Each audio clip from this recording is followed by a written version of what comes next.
என்னோட பேரு காவ்யா.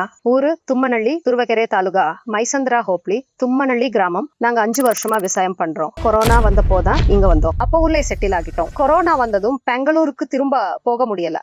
இந்த நிலத்துல மாமனார் முதல்ல கொஞ்சம் செஞ்சிருந்தாரு. தென்னை நட்டிருந்தாவா. இப்போ பாக்கு எலுமிச்சை, ட்ரை ஃப்ரூட்ஸ், ஏலக்காய், பட்டை, லவங்க எல்லாம் நட்டிருக்கோம். கொய்யா கூட எங்க மாமனார் ஆದ್ರೆ ನುಗ್ಗೆ பெங்களூர்ல கைபில் வேலை செஞ்சுட்டு இருந்தாரு சார். இந்த நிலம் அவங்க அப்பாவோடது. இந்த நிலத்தை நாங்க காப்பாத்திக்கிட்டு இங்கேயே முன்னேறணும்னு எல்லாத்தையும் செஞ்சுட்டு வரோம் சார். ஆனா முருங்கை அதே போல சந்தனனும் ஒருங்கிந்த விவசாயம் பண்ணணும்னு தான் பிளான். இங்க எல்லாரும் நீங்க நிலத்தை உழாம எப்படி விவசாயம் பண்றீங்கன்னு கேட்பாங்க. ஆனா நாங்க நிலத்தை உழாம வருஷத்துக்கு 85 வருஷம் தென்னை மரம் இருக்கு. இப்பதான் காய்க்க ஆரம்பிச்சிருக்கு. முதல்ல காய்க்கல, ஒரு 2 வருஷமா காய்க்குது. இந்த தடவை நான் 2500 காய் சேல் பண்ணி இருக்கேன் சார். டாக்டர் சாயில் கல்ச்சர்களும் இப்ப பாலைவிட ஆரம்பிச்சிருக்கு.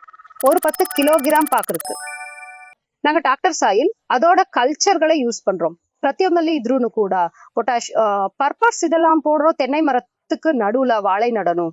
இதெல்லாம் நாங்க யூடியூப்ல பார்த்துதான் கத்துக்கிட்டோம். ஒவ்வொன்றும் யூடியூப்ல இருந்தாலும் கிளைரிசீடியா அது போட்டா ரொம்ப விளைச்சல் ஜாஸ்தி வரும்னு சொல்லி உரங்கள் மண்புழுக்கள் எல்லாத்துக்கும் சேர்த்து மொத்தத்துல நிலத்தை உழாமலையே செய்யறோம் சார். ஒரு நாள் கூட நான் மாமனார் அத்தை ஹஸ்பண்ட் எல்லாரும் சேர்ந்து செய்வோம். அத்தைக்கு ஸ்பைனல் பிரச்சனையால் அவங்க வீட்டுல ஹெல்ப் பண்ணுவாங்க.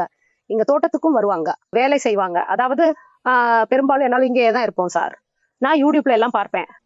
யூடியூப்ல பார்க்கறதால அண்ணனுக்கு என்ன கம்மி இது பார்க்கிறேனோ அதை விவசாயத்துல பயன்படுத்திட்டு வர்றேன். டாக்டர் சாயில் ரிசல்ட் பத்தி சொல்லணும்னா ரொம்ப நல்லா இருக்கு. விலையும் கம்மி தான். நாம வெளியில இருந்து உரம் வாங்குறோம்னா விலை ரொம்ப ஜாஸ்தியா இருக்கும்.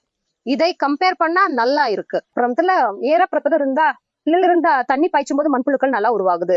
நல்ல ரிசல்ட் கிடைச்சிருக்கு சார். விவசாயிகளுக்கு நான் சொல்றது ஒரே பயிரை மட்டும் நம்பாதீங்க, ஒருங்கிணைந்த விவசாயம் பண்ணுங்க. இப்போ எலுமிச்சையில வர்றது சந்தை செலவுக்கு சரியாகும். எலுமிச்சை, வாழைப்பழம் எல்லாம் சந்தை செலவுக்குள்ள அடங்கிடும்.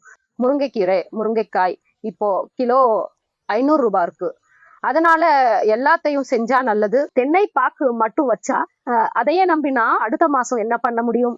அதனால வருஷத்துக்கு ஒவ்வொரு பயிர்னு வச்சுக்கணும். இப்போ சந்தனம் எல்லாம் எஃப் மாதிரி பாக்கு, தென்னை எல்லாம் வருடம். ஆனா வாழை மாதிரி பயிர் மாசம் வருது இல்லையா சார்? அதனால ஒருங்கிணைந்த விவசாயம் செய்யறது என் கருத்து. கிடைச்ச தகவல்படி நல்லது ஆகும்னு சொல்றேன் சார். டாக்டர் சாயில் எங்க தோட்டத்துல நல்லா வேலை செய்யுது. அத யூஸ் பண்றதால தண்ணி கம்மியா எடுத்துக்குது. டாக்டர் சாய் ரொம்பலாம் இருக்கு. நான் யூடியூப்ல பார்த்துதான் வரவழைச்சேன். திருவேக்கரைக்கு போனதும் நந்தி அக்ரோ டெக்ல கிடைக்கும்னு தெரிஞ்சது. அவங்க மூலமா அப்பப்போ சொல்லுவாங்க நல்லா இருக்கு சார். டாக்டர் சாயில் சூப் எல்லா காய்கறிக்கும் யூஸ் பண்ணலாம். திங்களிக்கே ஒன்றொன்றுக்கும் போடலாம் சார். இது ஏலக்காய் பயிரிட்டேன். இந்த வருஷம் 2 கிலோகிராம் விளைஞ்சது.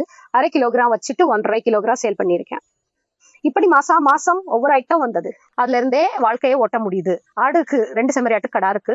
மாடு இன்னும் வாங்கல, 1 வாங்கணும்னு பிளான் இருக்கு. ஃபியூச்சர்ல பண்ணணும் இருக்கும் சார். மல்நாடு கிட்டா மாதிரி வச்சுக்கணும். ஏன்னா நம்ம வீட்டுக்கு ஆகுற பால் வெண்ணெய்க்காவது ஆகும் இல்லையா?